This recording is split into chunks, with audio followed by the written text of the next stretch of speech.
এই লীলারস এমনই, এই মধুমাখা হরি নাম কৃষ্ণ নাম এমনই নাম, যত বলা যায়, যত আস্বাদন করা যায়, এর প্রতি লোভ লালসা কেবল বাড়ে, কোনো দিন কিন্তু কমে না।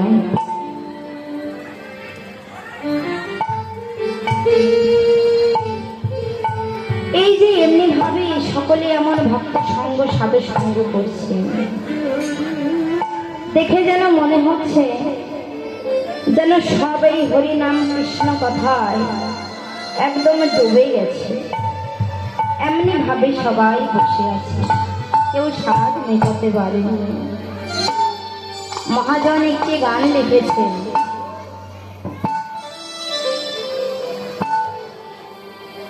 কি লিখলেন গো?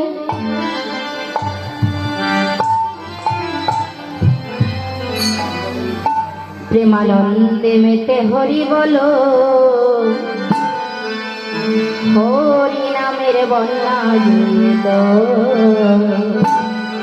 প্রেমানন্দে মেতে হরি বলো, হরি নামের বন্যা জুড়ে দাও।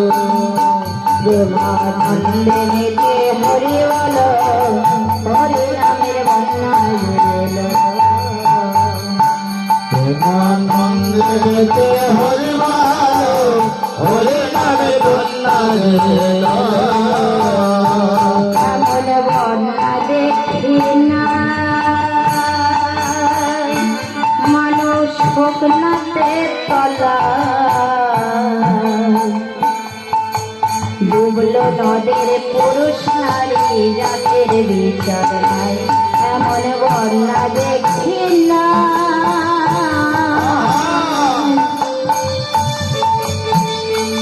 মানুষ হোক নাতে তলা, ডুবলো নদীর পুরুষ নারী জাতের বিচার নাই। ঠাকুর হরিচাঁদ, ও ঠাকুর হরিচাঁদ সে কাজের ছেলে, সে বুঝে ডুবে গেল হরিচাঁদ।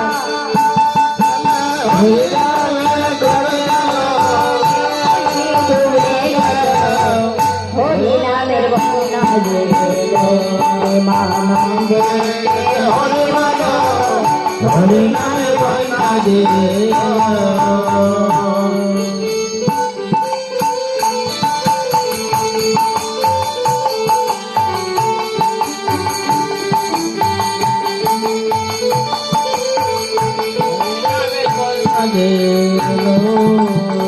বন্যার যাই বলি হাজি, ও তার তরঙ্গ ভাজে, প্রেম তরঙ্গে খেলছে সাঁতার দোলগ বিহারি। বন্যার যাই বলি হাজি, ও তার তরঙ্গ ভাজে, তরঙ্গে খেলতে সাঁতার দোলক সঙ্গে প্রভু নিত্যানন্দ কাথারে সাঁতার দিল। সঙ্গে প্রভু নিত্যানন্দ সাঁতার দিল। সঙ্গে প্রভু নিত্যানন্দ কাথারে সাঁতার দিল। সঙ্গে প্রভু নিত্যানন্দ পাথারে সাঁতার দিল। হরি নামের বন্যা জুড়ে দাও।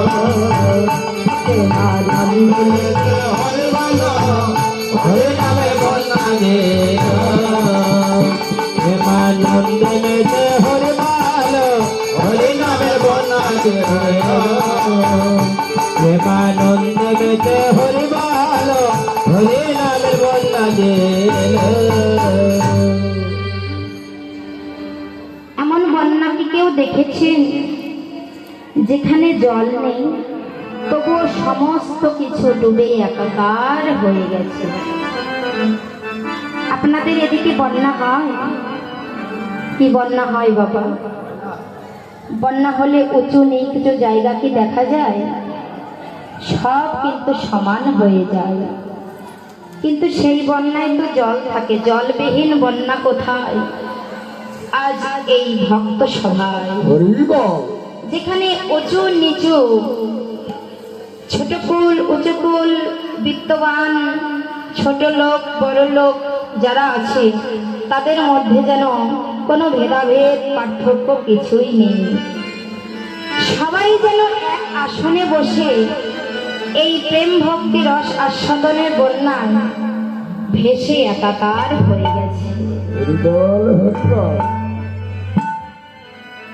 হরিনাম কৃষ্ণ নামের এমনই গুণ, যে গুণ কাউকে আলাদা করতে পারে না। তো হরি কথা কৃষ্ণ কথা সকলেই করবেন, সকলেই করবেন, তাহলেই আপনাদের মনের আত্ম অহংকার সবকিছু দূরে চলে যাবে। বাবা, আপনাদের এখানে আপনারা কি একাদশী ব্রত পালন করেন? গত সোমবার গেছে একাদশী ব্রত। এই কলিযুগের আরেকটি উত্তম পথ হলো এই একাদশী ব্রত। আচ্ছা বলেন তো, একাদশী ছেলে না মেয়ে? হ্যাঁ, মেয়ে। একাদশীর জন্ম কোথায় থেকে? মোর নামের এক অসুর ছেলে একদিন ভগবান বিষ্ণুর সঙ্গে মোর নামের এক অসুরের খুব যুদ্ধ হলো। যুদ্ধে যখন বিষ্ণু পেরে উঠছিলেন না, তখন তিনি একটা গুহার মধ্যে আশ্রয় নিলেন। যখন আশ্রয় নিয়েছে, তার প্রধান্বিত অঙ্গে তেজের থেকে একখানা মেয়ের সৃষ্টি হলো। আমি ছোট করে বলছি, সেই মেয়েটার নাম হলো একাদশী। সে ওই মোর নামের অসুরটিকে বধ করলেন। ভগবান বিষ্ণু বাইরে এসে দেখলেন, আমি যার সঙ্গে পেরে উঠছি না, সে কিনা এই সামান্য বালিকার হাতে মৃত্যুবরণ করেছে। বলছে, তুমি কে? বলছে, পিতা, আমি তোমার কন্যা। আমি এই মোর নামের অসুরটিকে বধ করেছি। বলছে, তুমি অবধ করেছ? বলছে, আমাকে কিছু দাও পিতা, আমাকে তুমি আশীর্বাদ করো। তখন ভগবান বিষ্ণু সেই কন্যাটিকে আশীর্বাদ করলেন। আগত কলিযুগে একমাত্র ভজনের পথ হবে হরিনামের পাশাপাশি এই একাদশী ব্রত। তুমি সেখানে গিয়ে সমস্ত ভক্তের হৃদয়ে অবস্থান করবে। তুমি তাদের হৃদয়ের ভিতরে প্রেম ভক্তি জাগান্বিত করে তাদের এই হরি কৃষ্ণ কথার মাঝে ডুবিয়ে দেবে, ভজনের পথ খুঁজে দেবে। এর থেকে হলো আমাদের একাদশী ব্রত। আচ্ছা, একাদশী ব্রতের আগের দিন আপনারা কি নিরামিষ খান না? এগুলো আমাদের বলা প্রয়োজন, কারণ আমরা অনেকেই একাদশী ব্রত পালন করি না, সেই জন্যই কথাটি বলা। অবশ্যই একাদশীর আগের দিন নিরামিষ খাবার খাবেন এবং একাদশীর দিন পঞ্চশস্য বর্জন করবেন। পঞ্চশস্য হলো ধান, গম, তিল, সরিষা, ভুট্টা, এগুলি সবই মানে পঞ্চশস্য।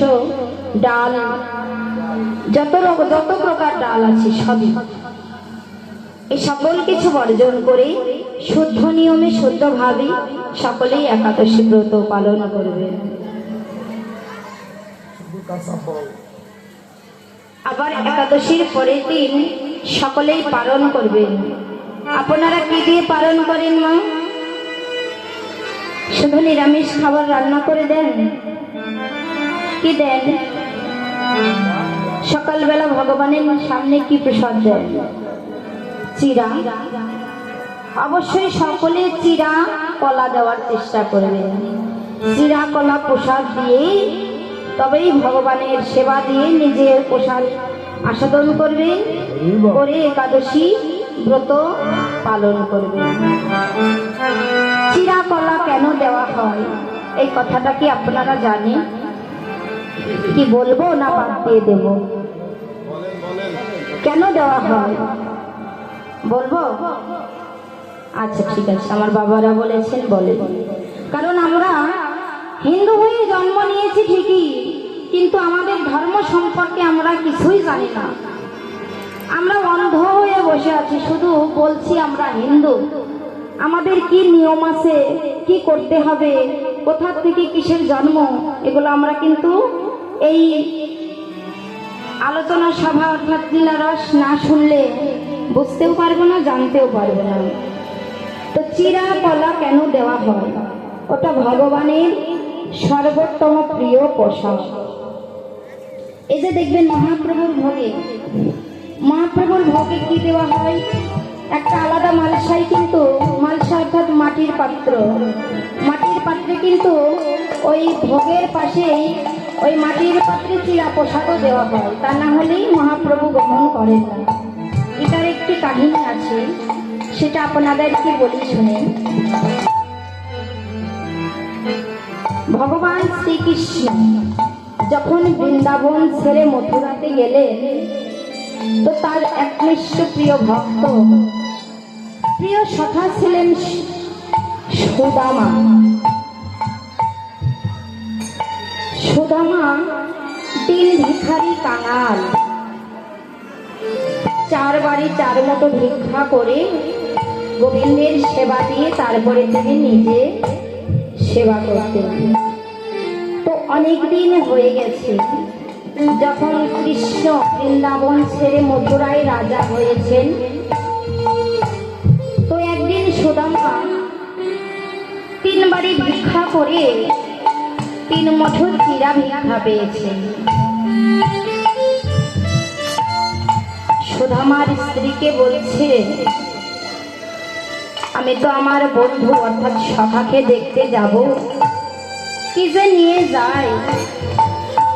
বলছে, আমাদের তো দেবার মতো কিছু নেই, আজ আমরা যা পেয়েছি তাই নিয়ে যাব। তুমি তাই নিয়ে যাও গোবিন্দের কাছে, তোমার কৃষ্ণের কাছে। সুদামা ভিক্ষার ঝুলির মাঝে করে সেই চিরাটুকুনি নিয়ে মথুরায় গেলেন। অদূরে দাঁড়িয়ে আছে, ভিখারির বেশ, ছেঁড়া পোশাক তার অঙ্গে, মলিন বেশ। প্রহরীরা কিছুতেই ঢুকতে দিচ্ছে না সুদামাকে, দূর দূর করে তাড়িয়ে দিচ্ছে। এই তুই কে? তুই যাবি না, যা চলে যা। কিছুতেই ভিতরে ঢুকতে দিচ্ছে না। সুদামা শুধু নয়ন বেয়ে ঝরঝর করে কাঁদছে। সুদামার নয়ন বেয়ে ঝরঝর করে জল পড়ছে আর কাঁদছে। কৃষ্ণ কৃষ্ণ, দেখ তুই তো আজ রাজা হয়েছিস, তোর কি এই গরিব সখার কথা মনে আছে? ভগবানের অজানা এমন তো কোনো কিছুই নেই বাবা, সে যে অন্তর্যামী সব কিছুই জানে। কৃষ্ণের অন্তরে সেই ডাক পৌঁছেছে। কৃষ্ণ গিয়েছেন সেই দ্বারে, বলছে প্রহরী ছেড়ে দাও, ওকে আসতে দাও। সুদামা ভিতরে গেল। সুদামা ভিতরে গিয়ে একটা আসনে বসলেন। কৃষ্ণ বসেছে একটু দূরে, সুদামা তার থেকে একটু দূরে বসেছে। সে মনে মনে ভাবছে, আমার সখা হয়েছে রাজা, আর আমি দিন দরিদ্র কাঙাল ভিখারি। এই মনের ইতস্ততা বোধটা। তখন কৃষ্ণ সুদামাকে কাছে বুকে টেনে নিয়েছে। সখা এসেছে, সমস্ত দাস দাসীদের দিয়ে রাজকীয় ভোগ প্রসাদ, অনেক দামি দামি ফল, লাড্ডু, মিষ্টি, অনেক কিছুর আয়োজনও করেছে। কৃষ্ণের সামনে অনেক ধরনের খাবার। সুদামা শুধু ভাবছে আর কাঁদছে, ও তো রাজা হয়েছে, এত খাবার ওর সামনে, আমি কি করে এই চিড়েটুকু বের করবো রে? ভগবান তো ভক্তের অধীন, ভক্তের মনের কথা সবই বুঝতে পারে। বলছে, সুদামা, তুই এতদিন পরে আমাকে দেখতে এসেছিস, তুই আমার জন্য কিছু আনিসনি? সুদামা কিছুতেই বলছে না।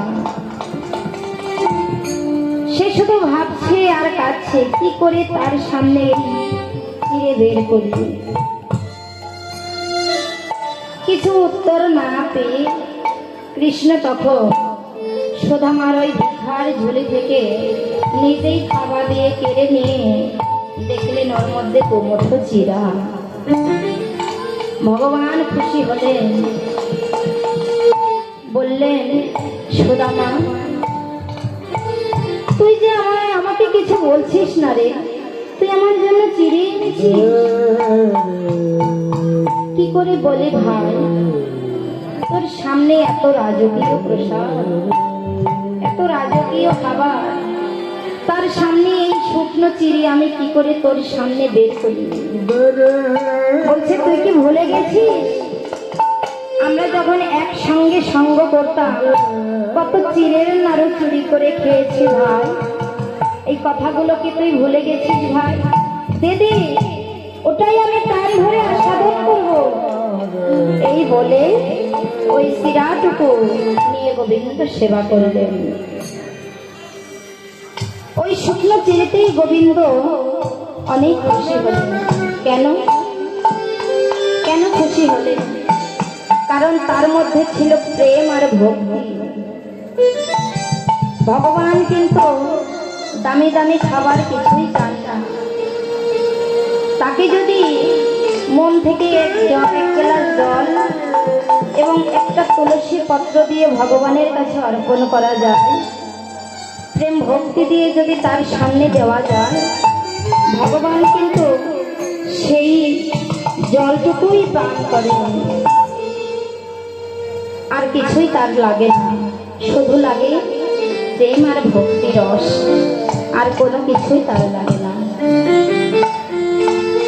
তাই আজ সেই অন্তরঙ্গ ভক্তদের নিয়ে প্রভু হরি নামের খেলায় নেমেছে। তারপরে থেকে সেই সুদামার চিড়ে খাওয়ার পরে থেকে আমাদেরকে বললেন, এই জীবকে উদ্দেশ্য করে বললেন, এই চিড়ে হবে আমার পরম প্রিয় প্রসাদ। তাই আমরা একাদশীর পরের দিন সর্বপ্রথমে অন্য কোনো কিছুই দেব না বাবা, অন্য কোনো কিছুই দেব না। ওই মিষ্টি রাজকীয় প্রসাদ না দিয়েই, চিড়ে কলা দিয়েই আমরা সকলেই গোবিন্দের সেবা দেব। আবার এই যে মাটির মালসার কথা বললাম, মাটির পাত্র, এটারও অনেক কাহিনী আছে। ভগবান কিন্তু ওই দামি তামা বা কাঁসার পাত্রের সেবা করেন না। মহাপ্রভু তিনি কিন্তু ওই মাটির পাত্রের সেবা করেন। এটারও অনেক একটা কাহিনী আছে, বলতে গেলে সময়ের দরকার। কেন তিনি মাটির পাত্রটা বেছে নিলেন, যাই হোক, এটা থাক, এটা বলবো না। তো প্রভু আজ তার অন্তরঙ্গ ভক্তদের সঙ্গে নিয়ে হরি নামের খেলা খেলছেন। তাদের সঙ্গে কারা কারা ছিলেন? ওরে সঙ্গে নাচেন নিত্যানন্দ, সদানন্দ,